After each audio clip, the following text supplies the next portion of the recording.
This is your ultimate stop for everything sports. The Golden State Media Concepts Sports Podcast. Should I say more? From the NFL, MLB, the NBA to MMA, it's all in here. The Golden State Media Concepts Sports Podcast. Listen now.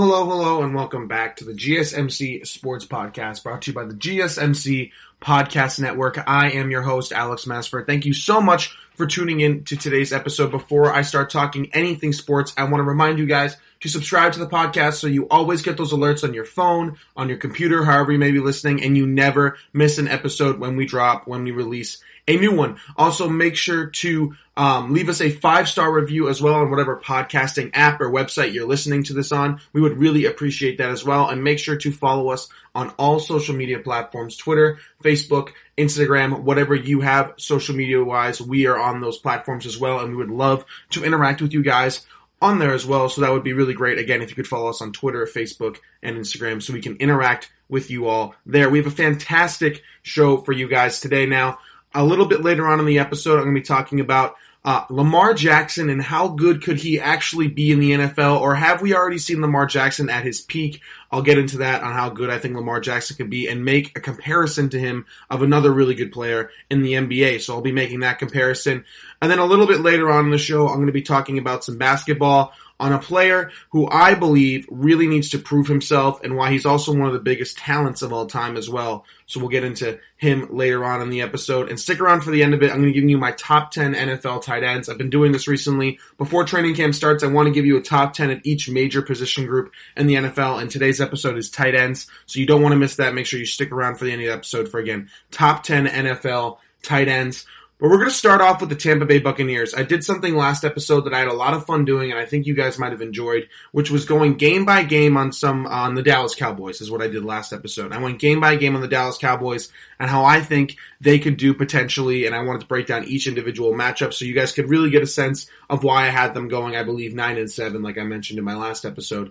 And I think I want to continue that for the next couple of episodes, doing the most interesting teams in the league, on where I believe they will land record-wise, some of the more popular teams in the league. I think it's really cool, instead of just saying like a 9-7, a 10-6, to really, go deep into the schedule and show you guys which specific games I have them winning and losing. I think it's a lot of fun. So today is the Tampa Bay Buccaneers, who I have pegged as the most interesting team to watch in the NFL this season. Obviously, they have Coach Bruce Arians. They have also got Tom Brady, obviously. Don't know why I blanked there for a second. They signed Tom Brady in the offseason, who brought over Rob Gronkowski out of retirement.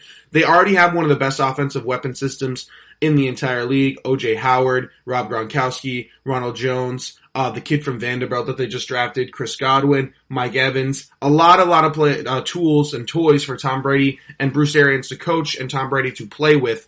It's going to be a lot of fun to see. Now, before I've done an entire segment on this is the best group of weapons that Tom Brady has ever played with.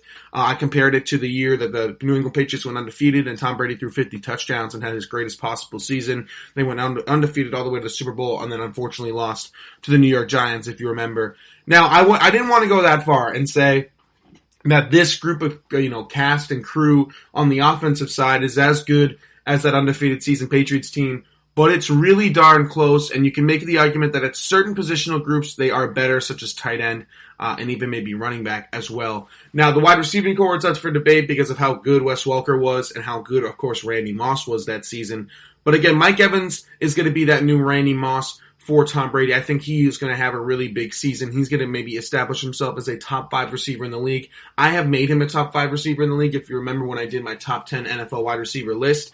But I don't think that's a general consensus that he's a top 5 wide receiver. I think with the acquisition of Tom Brady, he's going to have a really big, really special season. Now, a lot of people are freaking out over, the Tampa Bay Buccaneers right now, mostly because of Madden NFL ratings. They have Rob Gronkowski at a 95. I don't know if you follow video games too much or follow the Madden series too much. That's a really high player. For him to be 95 after a year out, that caused a lot of controversy. And he was higher than Lamar Jackson, the MVP, who was 94. So I want to quickly, before I do a deep dive into the schedule, talk about how good can Rob Gronkowski be? This is an interesting question because, yes, he's taken a year off of football, correct? And that is a big deal. And I understand why some people believe that Rob Gronkowski won't be exactly the player he used to be. And I would agree with you. I don't think Rob Gronkowski is capable of being the player he was, let's say, was it 2011, 2012 seasons when he was literally the best offensive weapon in the game. I talked about Christian McCaffrey yesterday and everything he can do, but at a certain point, Rob Gronkowski was the best offensive weapon in the game, and that was 2011. I have it right here, where he had 17 touchdowns, and then 2012 had 11 touchdowns. So the 2011 season, Rob Gronkowski at age 22 was quite literally the biggest and the best offensive weapon in the game. Is he going to return to that form? Absolutely not. There's no way Rob Gronkowski will be 2011 Rob Gronkowski.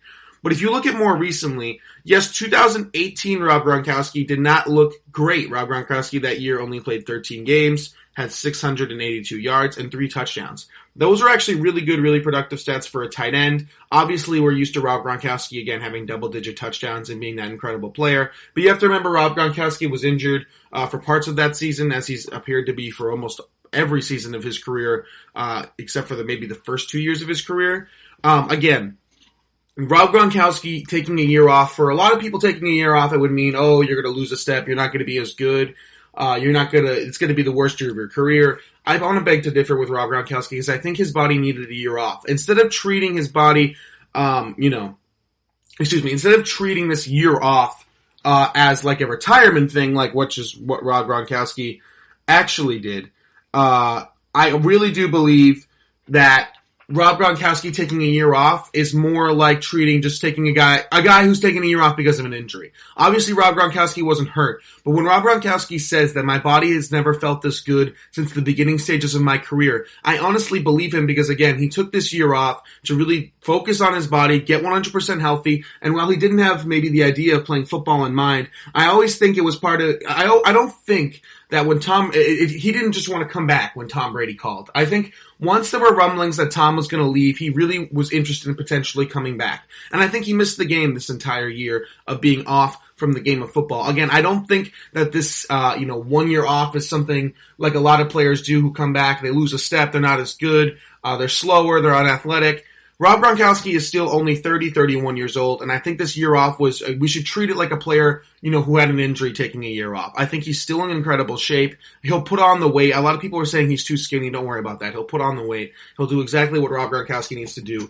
And again, one of the reasons why I think Rob Gronkowski is going to still be insanely productive, I don't know if it deserves a 95 overall Madden rating, but I think it does deserve a 90-plus rating, because the familiarity between Tom Brady and Rob Gronkowski is going to be crucial, specifically in the early weeks of this schedule that I'm going to get into in a little bit. Tom Brady needs a comfort blanket. He needs a security blanket. When there's no OTAs this season, when there's probably no preseason this season, and a lot less practices than there usually are, and this really weird, wacky offseason, Tom Brady, who's in a new city, a new coach, a new team, new weapons, new division, new everything, is not going to have that time that he needs to really develop with these guys. And similar to the Dallas Cowboys, I think the Bucs will be better later than earlier. I think you could see some growing pains with this team.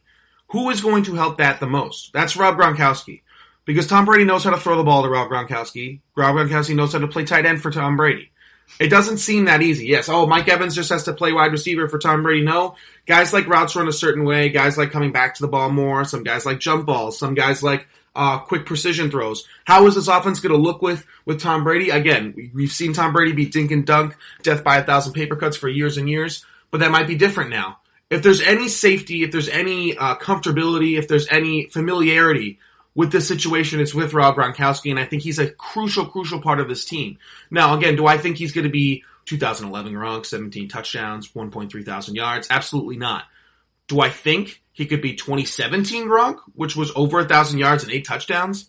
100% I think he could be that. Would I bet on it? No. If I had to guess what Rob Gronkowski would do this season, I think he'll have a minimum of 800 receiving yards, probably closer to 1,900, more than 900. Actually, I would say he has at least 850 receiving yards at a minimum of 5 touchdowns. That is the lowest I think Rob Gronkowski will have this season. Again, 850 yards and 5 touchdowns. I think it'll be higher. Would I be surprised at all if Gronk had a similar season to 2017 where he had 1,084 yards and 8 touchdowns? No, that wouldn't surprise me at all. If Gronk can stay healthy for all 16 games as well, that brings a whole new challenge for defenses because then Gronk is playing healthy. If Gronk is truly in the best feeling in his body in his life, if he feels as good as he's felt, like he says he's feeling, then the league should actually be worried and actually be scared because this guy is still in his athletic prime and he's going to be Tom Brady's number one weapon for the first couple weeks of the season. I really do believe that. I love Mike Evans. I love Chris Godwin. I love Ronald Jones. I love O.J. Howard. I love everything that Bruce Arians is going to do to get these guys open. I think he's a fantastic offensive mind.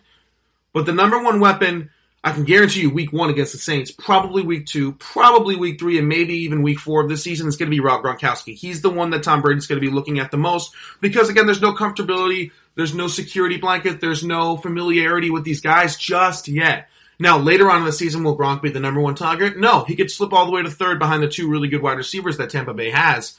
But for the beginning of the season, Tom Brady's going to really lean on Rob Gronkowski. And I think one of the reasons why Tom needed Rob Gronkowski on this team to take the Buccaneers to the next level is because of the beginning part of the schedule that I'll mention.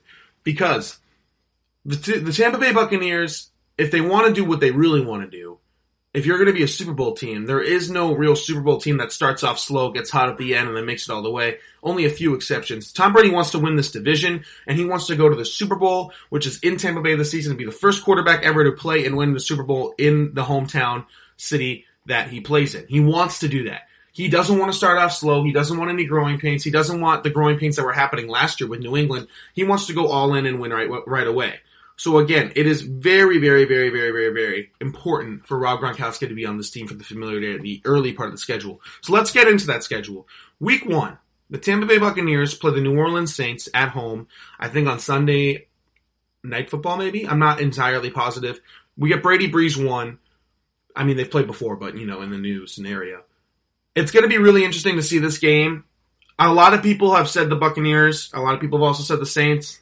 I'm leaning towards the Saints here because, again, with everything with the coronavirus here, no OTAs, less practices, no preseason, way less, normal off-season activities. Again, not a lot of time for Tom Brady to get acclimated with his new weapons. I think this game will be close, but the Saints are pretty much bringing everybody back from last year. The only real new piece is Emmanuel Sanders. And I think he's a veteran. He's a guy to get it really easily. He can just adapt to Drew Brees' playing style. Again, it won't be perfect week 1 between those two, but they still have Michael Thomas, Alvin Kamara, Sean Payton, everything on the defense, everything on the offensive side of the ball. The Saints have familiarity already. They are bringing back the same roster, so I'm going to give this one to the Saints. I think the Bucs start 0-1.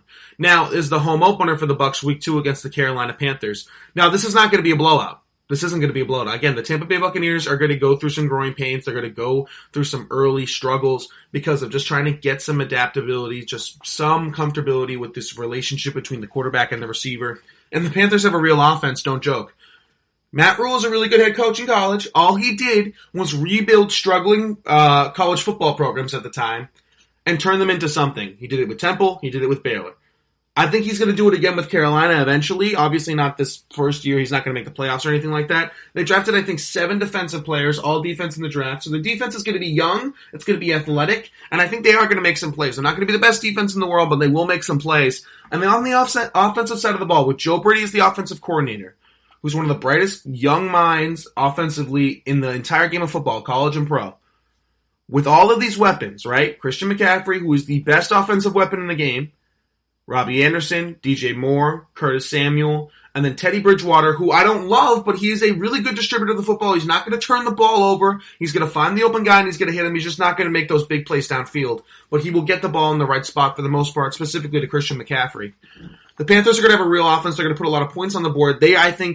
Them and the Cardinals, I think, are the shootout teams of the NFL. Teams that are going to be in shootouts almost each and every week, putting up a ton of points, and the defense is not going to be great on either team. How can they pull out a way to win? I think the Panthers are going to lose more than they win, but they'll be a really fun offense to watch, again, with Joe Brady, Matt Rule, Teddy Bridgewater, Christian McCaffrey. So this game will be close. I'm going to give it to Tampa Bay because of the veteran leadership of Tom Brady, Bruce Arians. And again, I think they're just a more talented defense as well. It's going to be close, but I think the Buccaneers will win week 2. Week 3 is the Denver Broncos in Denver. Tom Brady never likes playing in Denver. I don't care what time of the year it is. This is a loss. I know a lot of people are going to call me crazy. Drew Lock might be the pop guy in the NFL. I've told you guys this before. Drew Lock with the orange blur offense now, which is what Denver Bronco fans are calling this. KJ Hamler in the draft, Cortland Sutton, Jerry Jeudy, who was the best receiver in the draft. I like Henry Ruggs, but don't kid yourself. Jerry Jeudy was the best overall receiver in that draft. Noah Fant, Melvin Ingram, Phillip Lindsay. All of that offense with tools to work with Drew Lock, who is the first guy who was drafted in the hopes of being the next Patrick Mahomes. Will he be the next Patrick Mahomes? No, because there's never going to be another Patrick Mahomes, unless there's one like 20 years down the line or something like that. He plays a very similar style, got that elastic arm, makes those plays, can make every throw, was 4-1 down the stretch, only lost to Kansas City. Don't be shocked when the Denver Broncos make the playoffs, folks. Don't be shocked when they go 10-6, when they go 11-5, and just barely make it second in the division to Kansas City. Denver Broncos will win this game. Tampa Bay starts 1-2. And I know everyone's going to freak out. Oh my God, they're starting 1-2. Just bear with me here. Bear with me. Then there's the Chargers versus the Buccaneers in Tampa Bay. I'm giving that to the Tampa Bay Buccaneers. I like Tyrod Taylor. I don't love him. I'm worried this could be Anthony Lynn's last year as the Chargers head coach. I love the defense of the Chargers. I think they have a phenomenal roster. I'm not sold on Justin Herbert. But again, this will be Tyrod Taylor, not Justin Herbert. So I kind of know what Tyrod Taylor is. I'm going to give this to Tampa Bay. 2-2 for Tampa Bay. Chicago will be a tough game with that defense. I think Nick Foles is a real player, and I think he's going to really elevate Chicago, and I think they're going to be pushing for a playoff spot. I'm still going to give this one to Tampa Bay. Then there's Green Bay, the Packers, and Tampa Bay against Tampa Bay. I'm giving it to Green Bay. Again, after a 2-game win streak here, the Buccaneers are still not fully the team they want to be yet. I'm going to give it to Green Bay slightly because Green Bay's going to run the ball hard. They're going to have Aaron Rodgers still, who, again, they're bringing back the same coach, same head coach. And I know this is 6 games in? This is the last we'll see. And right after 6 games is when you'll see Tom really have a relationship with these receivers. I think they're going to lose this one to Green Bay. Again, tough one, but I think they're going to lose it. So that puts them at 3-3 to start the season. So 3-3 for the Tampa Bay Buccaneers. And now you're thinking, oh God, what are they going to do? How are they going to rebound and everything like that? Here is the other half of the schedule, right?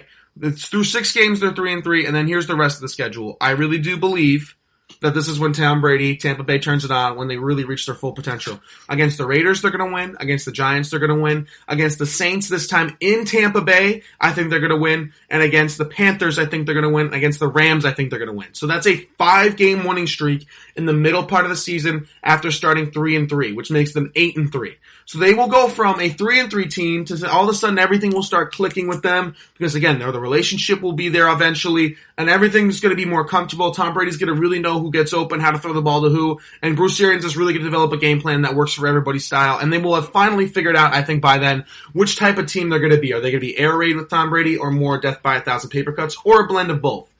So again, in the middle part of the season against the Raiders, Giants, Saints at home, Panthers, Rams. That's 5 games. I think they're going to win all 5 games, and the Saints game will be a really big victory for them too. 5 straight games in the middle of the season. I think Tampa Bay wins that. So now they're 8-5, right? 8-5 now.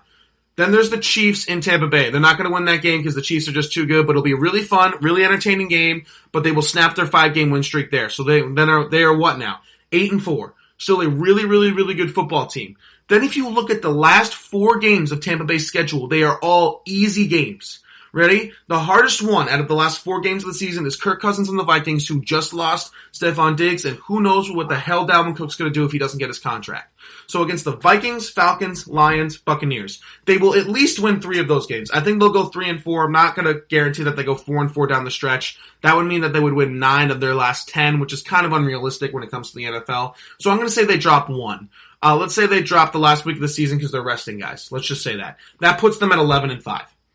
I think that's what the Tampa Bay Buccaneers are going to go. I think they're going to go 11-5 with a 12-4 max. Maybe they do go undefeated at the little end stretch there. But I think this is realistic. 11-5 for Tom Brady's first year with the Tampa Bay Buccaneers. They're going to start off slow. Again, they're going to start off 3-3 with losses to the Saints, to the Broncos, to the Packers. I think those are tough games early on in the year. But then that 5-game stretch in the middle when they have the Raiders, the Giants, get some confidence, win those 2 games. Then get the Saints in Tampa Bay. They'll win that one. That's a huge win for them. Then they can carry that momentum to the Panthers and the Rams, quickly lose to the Chiefs in a really entertaining game. And then the last 4 games of the stretch, 3 of those are automatic wins. The only one that's kind of tough is maybe the Vikings. That's a toss-up game. I would probably pick the Buccaneers, but I don't want to say they're going to go undefeated and go 12-4. That's a little unrealistic for them. So 11-5 is where I have them. I think that's a really realistic, a really honest interpretation of how good Tampa Bay is going to be. And just because they go 11-5, don't think that they can't win the Super Bowl, because they'll be 11-5, winning 8 of their last 10 heading into the playoffs. Don't be surprised at all if they are the wild card team that makes a push for the Super Bowl. It wouldn't surprise me at all. Tom Brady could definitely do it, especially if he's hot. And I think the slow start is inevitable, though. Again, I don't think they're going to win week 1 against the Saints. That game against Denver, that game in Green Bay, it's going to be tough. But they're going to start 3-3, then they're going to work it out. Trust me, believe me, I'm calling it right now. Slow start, strong finish. Tampa Bay will be a really interesting team to watch this season. I can't wait to watch how it all play out, both sides of it, the Patriots and the Buccaneers, how everything will look when Tom Brady's new step in his career. Going to be a lot of fun to see. All right, we're going to take a quick break. On the other side of it, what can Lamar Jackson really be? Have we seen him at his peak? Or will he make more improvements? Will he eventually win a Super Bowl? And I'm going to compare him to an NBA player who is right now dominating the NBA, but also has some struggles as well. We'll get into that right after this break.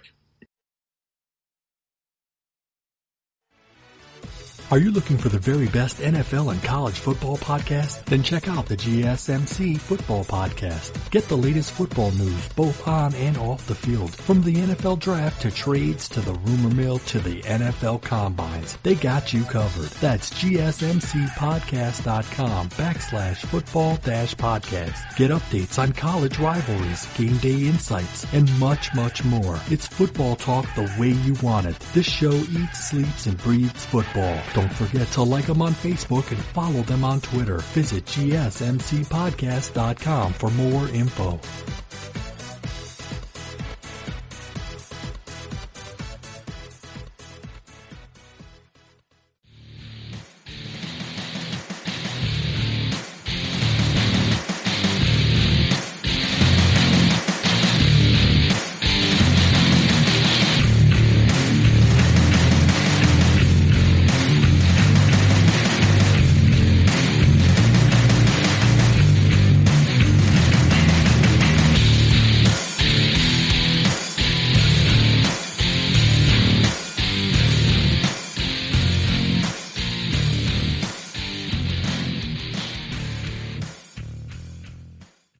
All right, and we are back here at the GSMC Sports Podcast, brought to you by the GSMC Podcast Network. Again, thank you so much for listening to today's episode. I just finished talking about Tom Brady, the Tampa Bay Buccaneers, Rob Gronkowski, and my sort of expectations/predictions of them going game by game in their schedule. Now, I want to shift focus to another team and really another player as well, and that's the Baltimore Ravens and Lamar Jackson. Now, eventually I will do probably a prediction prediction segment for them as well. But I have pegged the Baltimore Ravens as the most talented team in the league, and I really do believe that. I think if you go top to bottom on their entire roster, it's really hard to find a significant hole in their roster on paper. Now, they have a fantastic secondary, fantastic linebacking core, incredible defensive line, incredible ends. So they have a top defense in the league, if not the top defense in the league. Then you go to the offensive side of the ball, great offensive line, best running game in football with a combination of Mark Ingram, Lamar Jackson, add J.K. Dobbins, the rookie, to that mix, fantastic tight end, and Mark Andrews, who I think is phenomenal, and I'll talk about him in my last segment, which is my top 10 tight ends. And he's phenomenal as well. The only real hole you can maybe make the argument for is that their wide receiver core isn't great, but it was good enough for Lamar Jackson to throw 36 touchdowns last year. So, again, there's not a major hole in this team, and a lot of people believe that they will be the best team in the league. And I think regular season-wise they will be. I think they'll be the number 1 seed in the AFC. While I do love everything Kansas City does, I just think that it wouldn't surprise me at all if the Baltimore Ravens went 13-3, 14-2, and the Chiefs go 12-4, which is obviously phenomenal and incredible. But it wouldn't surprise me at all if the Ravens have an incredible regular season record. I've also mentioned before, I think that they're going to pull back. Now, I know I just said that it wouldn't surprise me at all if they go 14-2 and something like that. I don't think that's going to happen, though. I think they might pull back a little bit for a couple of reasons. Now, obviously, they're a phenomenal team, and they're incredible. But while a lot of people have pegged them, like I just mentioned, as the number 1 team in the AFC record-wise, I'm not so sure about that. Do I think they'll win their division? 100%. But that division got a lot harder this offseason. The Pittsburgh Steelers are getting Ben Roethlisberger back. They have a phenomenal defense, and Mike Tomlin's a fantastic head coach. The Browns finally got a head coach that a lot of people, including myself, believe in to coach the incredibly talented roster that they have. Again, Cleveland, the Noah's Ark of football teams. I say it every episode. They are that good. They are that talented as well. They're right up there with the Ravens with just a super uber talented roster on paper. If Kevin Stefanski can coach this team up, they have a Super Bowl potential roster no matter how, as long as Baker Mayfield is not what he was last season, which I think, again, he'll have a bounce-back year. And, again, I don't love the Bengals. I don't love their coach. I don't love their roster. But Joe Burrow is an improvement over Andy Dalton, and I think Joe Burrow will prove some exciting moments, in my opinion, even if it doesn't translate to wins.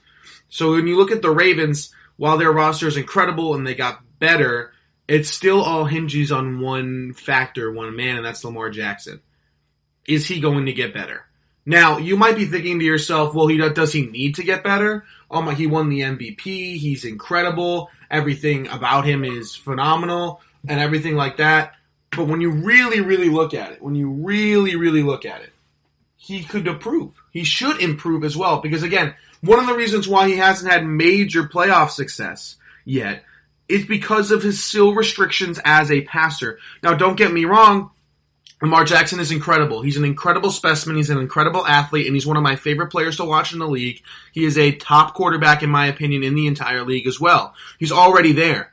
But he needs to take another step. I don't think Lamar Jackson should settle. I don't think Ravens fans should settle, and I don't think NFL circles should say that this is Lamar Jackson at his best. This should not be him at his best. He's a phenomenal runner, and that's great and all. And I'm not trying to bring down the mood on Lamar Jackson. Again, I think he's phenomenal. I think I have him as a top 5 quarterback in the entire league. But when you think about it, teams will figure it out. Teams always figure out the dual threat quarterback. There are not many quarterbacks who explode like this with the run game that they have, like personally, their dual threat ability, where teams don't figure it out on how to take it away.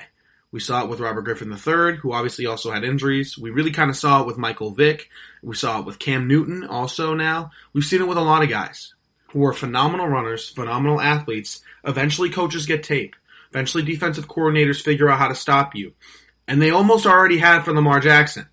Because if you look at in the playoffs, against the Titans, Lamar could not run as much as he would have liked, and they relied a lot on his passing game. That is his weakness. Right now, it's his weakness. Now, how can Lamar Jackson... I don't know if it's possible for Lamar Jackson to ever get his throwing ability to a higher level than his running ability is, just because of how good he is as a natural athlete. And I'm not saying it has to be. But the gap can't be as big as it is right now, because teams are figuring out, hey, if you can somehow, some way, figure out a way to contain Lamar Jackson, things go downhill quickly. Not to mention another thing about Lamar Jackson and the Ravens. They are terrible at playing from behind. Terrible. The Ravens are a team that needs to get a lead early, and they need to sort of just ground and pound you, slowly kill you, and just continue to grind and wear you down and wear you down and wear you down. And then there will be some big plays in the passing game because the other team is so tired and gassed from trying to stop Mark Ingram on the ground, trying to stop Lamar Jackson on the ground. Now it's also going to be trying to stop J.K. Dobbins on the ground as well, who was one of the top running backs in the league that fell all the way to them. But they're not good at playing from behind. And you saw this in Tennessee. Tennessee got out early because they also have a phenomenal run game. They could match Baltimore physically. Baltimore up there with Tennessee is one of the most physical teams in the league. They're incredible at that. They are, hard-nosed, ground and pound. That's what Tennessee is, and Baltimore's up there as well. Baltimore's a really tough physical defense. They've always had a tough physical culture in Baltimore with John Harbaugh. And Tennessee went toe-to-toe to them physically. And when Derrick Henry ran all over them and gave the Tennessee Titans a lead, and sort of the Titans gave the Baltimore Ravens treatment, almost a taste of their own medicine, the Ravens couldn't do it. They couldn't come from behind. And there's not many instances in the season so far. I know it's a super small sample size. Lamar Jackson's career is only really a year and a half long, starting-wise, where you saw Lamar Jackson be able to bring a team comeback-wise, bring a team back because of his play style. Now, should Lamar Jackson change his play style completely? Absolutely not. I'm not one of those guys that's like, oh my God, Lamar Jackson can't run. He's got to be a pure pocket passer. Absolutely not. What Lamar Jackson does to extend plays, even quarterback design runs, should still be incorporated in his game a ton. A major part of his game should be that. More than Cam Newton's is, more than RG3's was. He should run a lot. But he needs to develop more as a pocket passer. Because if he doesn't, he's going to turn into someone that we've seen in the NBA. James Harden. And I will talk about James Harden in my next segment. But James Harden is the player that Lamar Jackson could potentially be. James Harden is one of the most talented offensive players in NBA history. The numbers he puts up are ridiculous. He is an MVP. He'll probably win more, just like Lamar Jackson will probably win more. He'll put up incredible numbers in the preseason, just like James Harden does every single year for the Houston Rockets. But what happens during playoff times, folks? It's not even necessarily that James Harden chokes. Sometimes he does. He doesn't, live up to the hype, live up to the pressure in the playoffs. His play style. His ball-centric play style does not work in the playoffs like it does in the regular season, one that relies on referee calls, one that's complete pure isolation. The lack of ball movement for the Houston Rockets is one of the reasons why they've lost multiple playoff series ever since James Harden got there and ever since James Harden really began to pop. Lamar Jackson is 0-2 in the playoffs. Again, super early in his career. Could Lamar Jackson next year turn around and win the Super Bowl and win 3 playoff games? 100% he could totally do that. But my point is, I don't think he's going to do that unless he, again, develops another step as a pocket passer. He did it from year 1 to year 2. Complete 180, complete and total strides in becoming a passer. Can he do it again? Can he make another leap from year 2 to year 3? Because if he stays, if he does what a lot of NFL players who blow up like this early and stay at that level, there's only a few quarterbacks who have become really, really, really good early on in their career, and they don't really adapt, they don't take major strides, and they stay at the top, and they will stay at the top because that's just how good they are. Guys like Patrick Mahomes, where Patrick Mahomes is already the best, and even if he doesn't improve, he would still be the best. But there are guys in the league who have adapted, who have gotten better. Guys like Drew Brees got better later in his career. Russell Wilson, I think, is at his best now, and he's almost 31 years old. Aaron Rodgers, even in some circumstances, has become more of a better quarterback and, quarterback rating and not turning the ball over and things like that. Lamar Jackson has to continue to improve. This can't be, and I know everyone will say to the media, oh, he's trying to improve, everything like that, but there's a lot of guys. Robert Griffin III was one.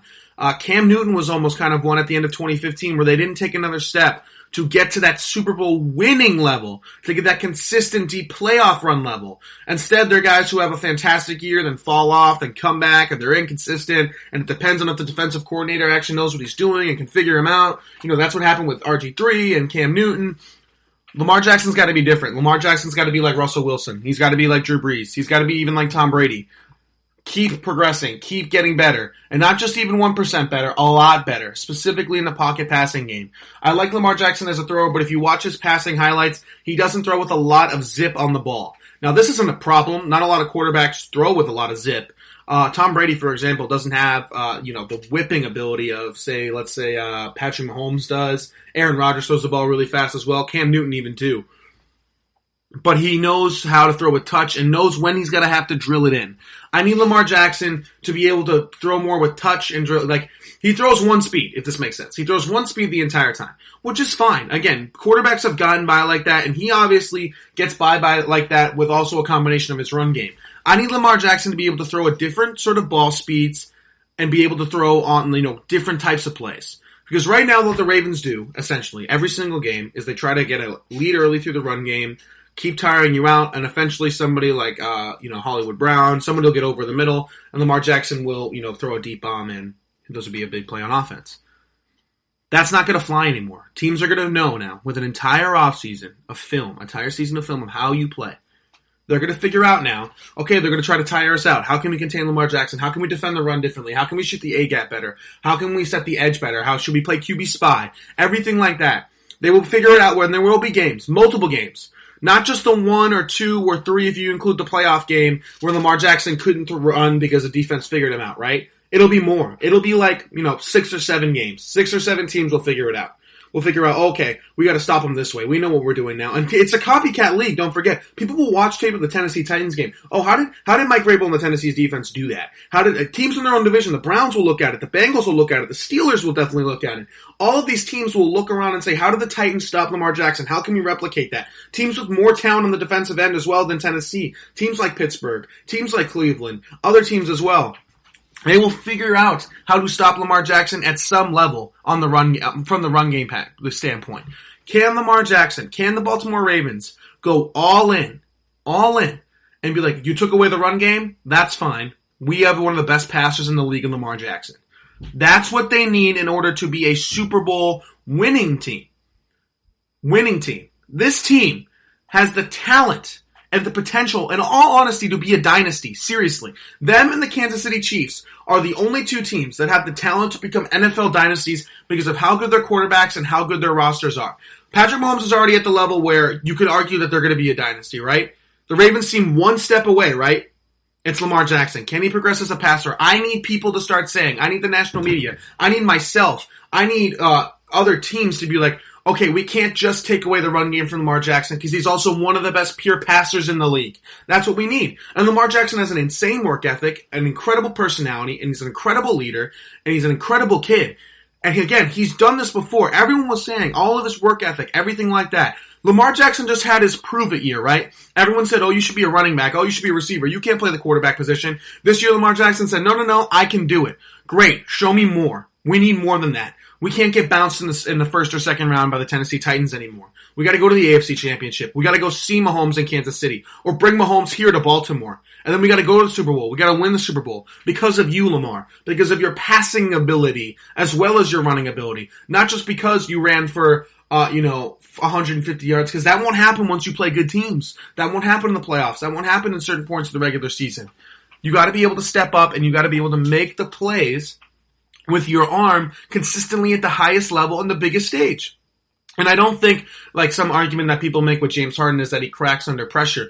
I don't even think Lamar cracks under pressure. I think it's more just his playing style isn't fit the nature of playoff football, which has better coaches, better defensive coordinators, better defenses, smarter people, higher IQ football players that just know how to stop you, know how to contain you in the run game with your legs. So you got to be able to beat him with your arm. And that's what Lamar Jackson's got to improve on. I think he will. But I don't know. That James Harden comparison to me makes a lot of sense. Lamar Jackson could be one of the most talented players in the league, never win a Super Bowl if he does not progress more as a passer. And again, I love Lamar Jackson. I think he'll be great. All right, that's going to do it for this segment. On the other side of it, I'm going to be talking about 3 of the most talented NBA players of all time and kind of go, where are their careers going to take them? So it'll be Russell Westbrook and James Harden of the Houston Rockets. And I also want to touch on Kevin Durant a little bit, who we haven't talked about in a while. We'll talk about that all after this break. Check out the show that's built on the MMA. From the UFC to extreme cage fighting, they got the fights covered. Check out the GSMC MMA podcast. Get the latest news on past or upcoming fights. Join us as we talk to and about some of the biggest names in the MMA, past, present, and future. When it's the fight game, there's just one show to check out. GSMCpodcast.com/MMA-podcast. Don't forget to like them on Facebook and follow them on Twitter. Visit GSMCpodcast.com for more info.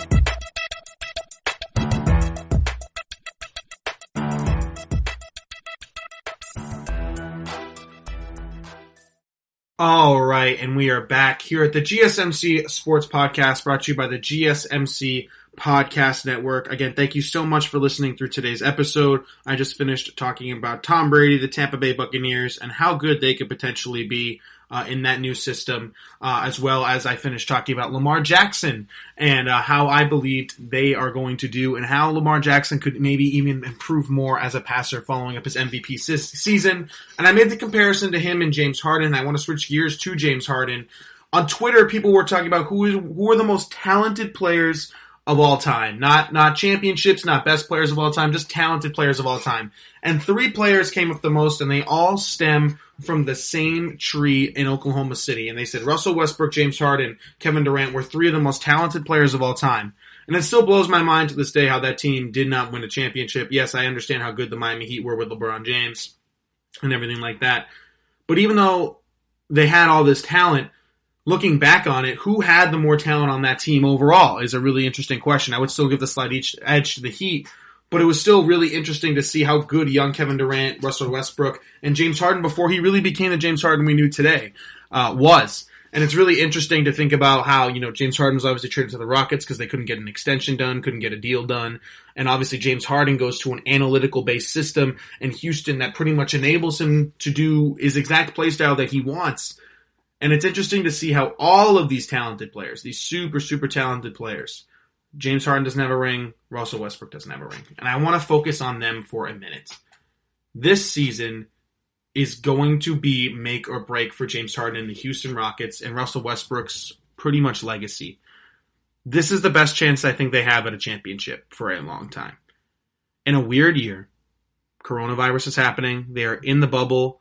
I think that the NBA knows how far they need their stars to go in order for the ratings to stay up and for interest to stay up. And if something does happen, if people are getting cases, teams are getting deteriorated, the NBA needs its star players to advance. It needs the interesting teams to advance. It needs the energetic highlight plays to advance. I think the NBA wants Zion to advance. I think the NBA wants more of, the Philadelphia 76ers than it does the Indiana Pacers. It wants the big names. It wants the star players. And they want them to advance. So James Harden traditionally, when it comes to the playoffs, and even Russell Westbrook to a little bit, have seemed to crumble. Their play style does not fit fantastically when it comes to playoff basketball, because usually the whistle gets tighter, defenses get better, teams are better, you're not facing bad teams, and they see you constantly, so they're constantly improving and figuring out ways how to stop your ISO ball, right? Well, I don't know about this anymore, because I don't know if the main focus of every NBA team now going into the playoffs will be how can we stop James Harden, how can we stop Russell Westbrook's ISO ball, because I think due to the lack of practices and the lack of everything else, they will be actually really, really, really focused on, how can we improve our team? How can we get back into shape, get back into conditioning, get these plays right? Like, everyone's going to be focusing on their own team and getting to their top level of the game more than focusing on how can we stop the other team. Now, also, like I mentioned, the fact that the NBA wants the stars to advance, who knows what refereeing is really going to be like. James Harden, on average, gets about 10 to 12 free throws a game. In the playoffs, that usually will probably down to 6 or 7, right? I think that could stay at 10, 11, or 12 during the playoffs because, again, the referees are out of practice. They might be more in regular season refereeing mode than they are in playoff refereeing mode. And that would benefit James Harden and Russell Westbrook as well. Now, I also believe that this Rockets team has the most upside in the playoffs than any other team. Upside by meaning team that isn't favored to win with chance to win. So, in other words, dark horse. I think they are the biggest dark horse team to win. Because teams, specifically the Los Angeles Lakers, are losing out on players. And if there is some changing in seeding and potentially the Lakers can match up with the Rockets in the second round, I would not put it past the Rockets to win that series. And that's the chance. So in order for that to happen, I believe the Rockets have to move up in the standings, obviously win their first round matchup, which I think they will, and face the Lakers in the second round.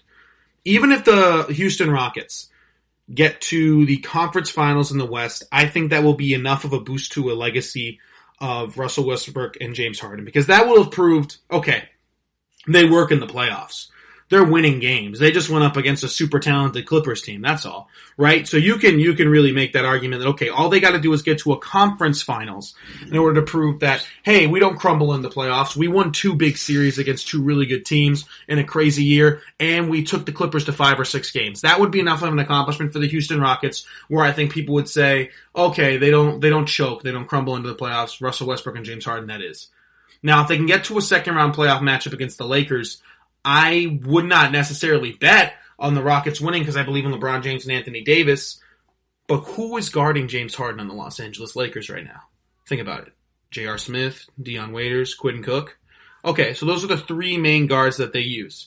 2 of those guys have to guard James Harden and Russell Westbrook. That's not going to go well. That's not going to go well at all. I really do believe that James Harden in a series against the Lakers could drop a ton of points, like literally like 35, 40-point games. Russell Westbrook the same with his triple-double. And the only thing that the Rockets have a real weakness against the Lakers is that the Lakers do like to play big. They run JaVale McGee and Anthony Davis, while the Houston Rockets actually don't play a center, a true center. They play small ball. So while you are getting a lot offensively, and I think that also just as a defensive matchup, like who's going to guard Robert Covington? Who's going to guard all these other guys who are playing more small ball? Can JaVale McGee guard on the perimeter? No, he cannot. So you would play JaVale McGee off the floor. Anthony Davis is too good to be played off the floor. But even then, that he would be kind of a mismatch against someone who's more of a guard-like player. And while AD is a fantastic player, he's not the fastest laterally. He can't compete with some guards and things like that. So it'll be really interesting to see. Now, if they could get to a conference finals, the Houston Rockets, that is, against the Los Angeles Clippers, that's when they could run into some problems, because they really do have some good guard play. Paul George and Patrick Beverley are two of the best defensive guards in the league, not to mention Kawhi Leonard, who could guard Russell Westbrook or James Harden. Now, you can get into that, and again, I would not say that the Rockets would win that series. I think the Clippers would win. But if the refereeing, as I believe, it'll be more regular season refereeing than playoff refereeing, just given all the circumstances, given everything like that. On top of that, a lot of these teams are not going to be focused on, the other team, more on their own team, because again, players are just trying to get back in shape. People are just trying to stay healthy. People are trying to get back into the flow of things. Again, which is going to cause some teams, seriously, in the NBA bubble, to look way better than they did before the break, and also a lot of teams to look way worse. Wouldn't surprise me at all if teams like the Miami Heat, Philadelphia 76ers, and Houston Rockets look a lot better because of their easier play style and their familiarity and their work. Like, they could all of a sudden, teams that were kind of slouching at the end of the break, like, again, the 76ers, the Rockets, and the Heat were all kind of slouching going into the break, losing to some bad teams. Who knows? They could completely do a 180 because no one knows how these teams are going to come back after the break, what kind of conditioning, what kind of play style they're going to run, things like that. Are there going to be adjustments? People are healthy. All these things matter. And some teams who are maybe suffering, who are like striding going into the break, teams like the Los Angeles Lakers might take a step back because of injuries and people deciding to, do what's best for their family and not attend the bubble. And all of a sudden you have a complete 180 of teams who weren't playing good and teams who are playing good. That's what's interesting about this NBA bubble. And again, I wouldn't surprise me at all, man. The Houston Rockets are a really fun team to watch. The NBA wants the Houston Rockets to advance. I'm not saying they're going to rig it or anything like that because there's a ton of teams. But I can guarantee you Adam Silver and the NBA executives, they want the Houston Rockets to advance more than they want the Denver Nuggets to advance because of fan interest, because of media interest, social media interest, and just excitement, pure excitement, because who would you rather watch, right? You want to see the Jazz advance, or do you want to see Russell Westbrook and James Harden take on LeBron James and Anthony Davis? That would be must-watch television for however many games it is. Again, this is a huge legacy moment here for Russell Westbrook and James Harden. I don't know after this season how it goes. Both of them will get a year older. Who knows if the Houston Rockets are going to try to redo their team again to fit some more play style-wise. They're kind of going all in now.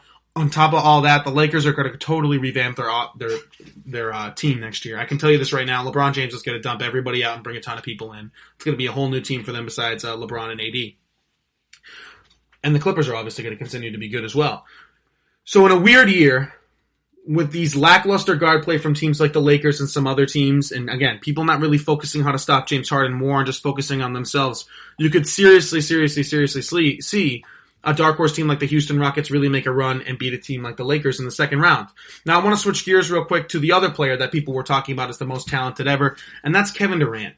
And just quickly for the next 2 or 3 minutes or so, how weird is Kevin Durant as a player, as an X factor almost on the league? He is one of the most talented players in the league. He's essentially a 7-footer that can shoot from anywhere on the floor. He's also one of the best defensive players when he wants to be.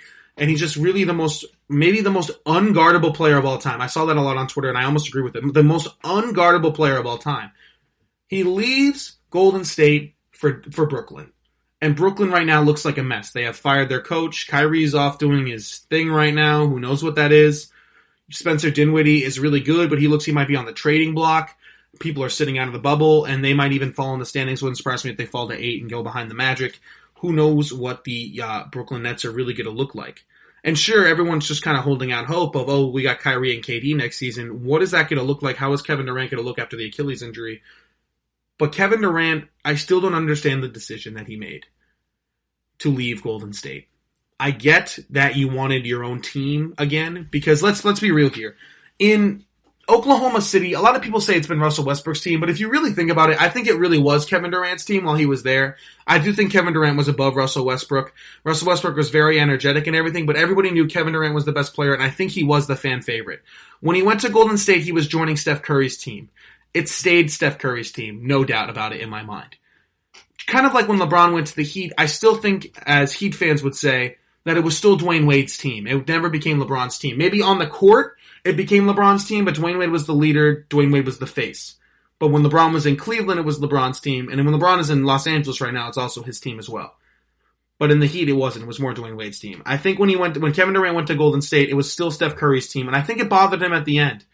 I can tell you right now, Golden State does not have a dynasty without Kevin Durant. Kevin Durant was the best player on the team, not Steph Curry, not Klay Thompson, certainly not Draymond Green. It was Kevin Durant. But when he goes to Brooklyn, I feel like Kevin Durant might have crumbled under the pressure of the media and the fans. Kevin Durant could have extended a dynasty. Maybe after this year. This year they could have taken a short break. Steph was hurt. Klay was hurt. KD obviously hurt as well. Get that number 1 overall pick or top 3 pick and rerun it back again next year and continue to be an NBA dynasty. Instead he goes to Brooklyn, the second major team in a market with Kyrie Irving, who's one of the weirdest players in the NBA and who knows what the hell he's trying to do right now. And he leaves a better basketball fit, a better coach, a better market, I would say. I think Golden State is better than the second best team in Brooklyn, or in New York. Not second best, second biggest. A better situation, again, basketball fit, and the same amount of money.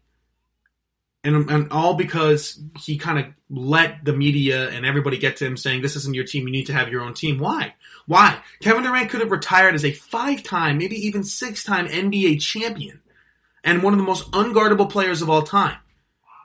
People seriously would have called him one of the GOATs, one of the greatest. I would have put him in my top 10 NBA all time unless he had 5 or 6 rings. Are you kidding me? Maybe even top 5.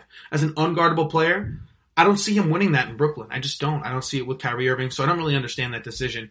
But again, Kevin Durant's just kind of like the unicorn of the NBA, man. Just this weird sort of thing of unguardable player, 7-footer, can shoot from any range, also drive to the rim, great player, was part of a dynasty and then left it to go to the second biggest team in New York with Kyrie Irving.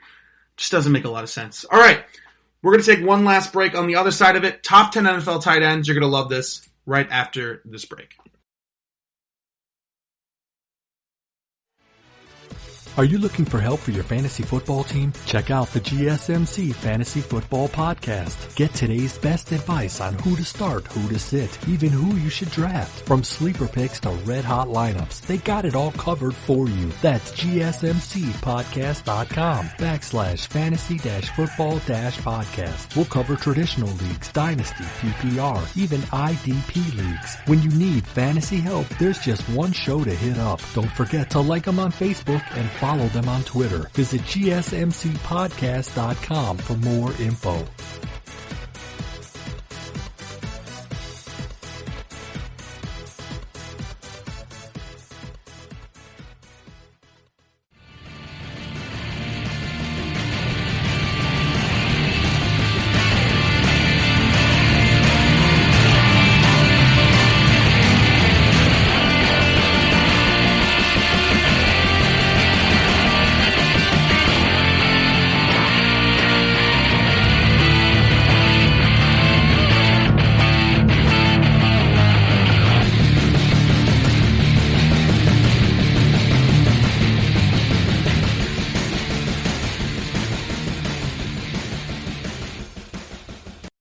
Right, and we are back here at the GSMC Sports Podcast, brought to you by the GSMC Podcast Network for the final segment of today's show.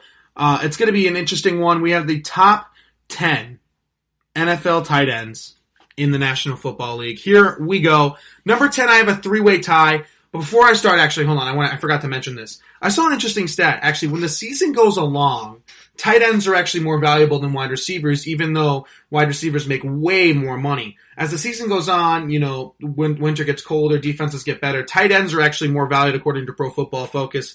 And when we get to the playoffs as well, the bigger moments, the colder winters, the harder defenses, tight ends become extremely valuable. And I really do believe the tight ends are the security blankets to quarterbacks in the NFL. So let's just get right into it. Number 10, again, like I just said, 3-way tie between 2 young tight ends who I think have really good potential and one sort of late bloomer guy that had a really strong second half of the season last year. TJ Hawkinson of Detroit, Noah Fant of the Denver Broncos. Both, I think, have really good potential. TJ Hawkinson in particular has the potential to be the best tight end in the league. And Tyler Higbee, who's 25, had a late blooming season for the Rams last year, was really good the second half. I think he could build some momentum on that. He's really good. They come in at number 10. Number 9, Jared Cook of the Saints. Really good veteran tight end, super security blanket for Drew Brees. Really fun guy to watch. Paired along with Emmanuel Sanders, Michael Thomas, Alvin Kamara. So much weapons for Sean Payton and Drew Brees to play with this season. This is Drew Brees' final year. I think they want to go for a championship. I don't think they'll get it, but I think they will come close. They kind of choked the last couple of years in the playoffs. Not because of Jared Cook or anything like that, but again, Jared Cook is a really good tight end. He's top 10 on my list. And man, don't the Saints just have so many weapons? Number 8, Hunter Henry. He battles injuries, but he's also one of the most talented tight ends in the league for the Chargers. I think he will be a crucial part if he can stay healthy for a guy like Tyrod Taylor, but in particular for a guy like Justin Herbert when he takes over. He will need a security blanket. Hunter Henry is absolutely incredible, super good, 25 years old, really young, and he's just battling injuries. If he can just get over his injury problems, he's one of the most talented tight ends in the league. Next up, number 7, Mark Andrews. I talked about him in the Lamar Jackson segment. He was Lamar Jackson's favorite target last season. He was also a second-year player last season. He's absolutely phenomenal. He's so much fun to watch. He's really athletic, really good. Reminds me a lot of Travis Kelce, who I will obviously talk about on this list. Mark Andrews, number 7, Lamar Jackson's favorite target, and I think that will continue for a large part of Lamar Jackson's career. Number 6, Austin Hooper, who was just signed by the Cleveland Browns, really talented from Atlanta. My only concerns with him is he super talented because of how good the Atlanta offense has been over the past couple of years, or will that translate to Cleveland? Again, he's always had a really offensive-friendly, tight end-friendly system. Again, he's also never had to face the best secondary members because they're too busy covering Calvin Ridley, Julio Jones, some other guys as well. And of course, Matt Ryan throws the ball everywhere and everywhere. Again, Austin Hooper, though, I think he's also going to a system that's really tight end friendly, hopefully, here in Cleveland.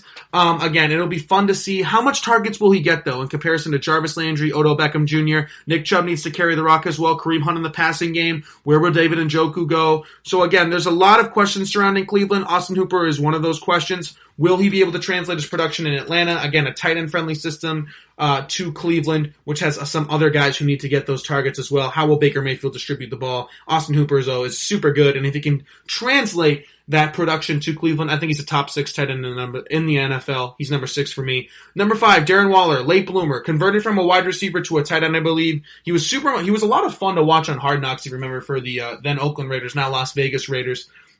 John Gruden loves him. Derek Carr loves him. Number 1 target for Derek Carr. I think that'll continue going into this season. I like Henry Ruggs a lot. I like him a lot. I think he's super fast. I didn't think he was the best wide receiver in the draft. I had him at number 3 behind CeeDee Lamb and Jerry Jeudy, but I understand why the Raiders took him. They wanted a speed guy. They see Patrick Mahomes. They see Tyreek Hill. They want a speed guy like Tyreek Hill. Henry Ruggs can certainly do that for you, but I don't think he'll be the number 1 target just yet on Las Vegas. I think that'll still be Darren Waller, who is maybe the most athletic tight end in the league because he transitioned from wide receiver. Definitely the fastest tight end in the league. So much fun to watch. Number 5, Darren Waller. Number 4, Rob Gronkowski, man. I know he's taking a year off, but like I mentioned in that segment, I think we should treat it as if it was an injury, quote unquote, and that he'll still be in shape and he didn't just retire and eat burgers and everything all day. He's still in shape. He looks immaculate, looks like a Greek god still.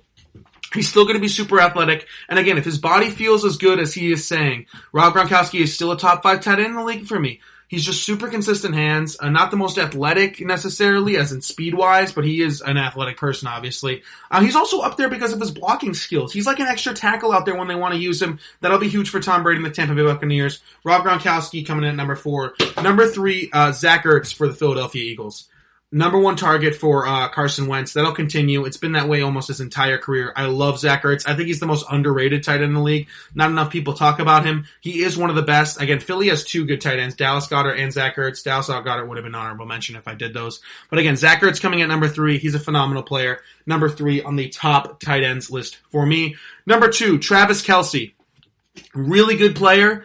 I don't have him at number 1. I have George Kittle at number 1, but Travis Kelce's insane. He's one of the most athletic tight ends in the league. Great hands, absolutely phenomenal. The Chiefs have everybody on this list, on these top weapons lists. No much more you need to say there. Travis Kelce coming in at number 2. He's phenomenal. I have George Kittle as the best running back in the league, though. Tight end in the league. I think George Kittle is that good, if you ask me. Again, he is phenomenal. He's only 25 years old. He's expected to destroy the current tight end market, according to some sources. He's actually 26, I believe, actually. He had over 1,000 receiving yards last year and 5 touchdowns. And if he didn't have a knee injury in 2 weeks, he could have maybe, had career highs in numbers and stuff like that as well. He's absolutely phenomenal. Jimmy Garoppolo's favorite target, best tight end in the league, absolutely destroys everything in front of him. George Kittle, number one tight end in the league. That's going to do it for today's episode of the GSMC Sports Podcast, brought to you by the GSMC Podcast Network. Thank you so much for listening to today's episode, and I will see you all in the next one. Do not forget to subscribe to the show, follow us on social media, and leave a 5-star review. Again, thank you so much for listening, and I will see you all in the next episode.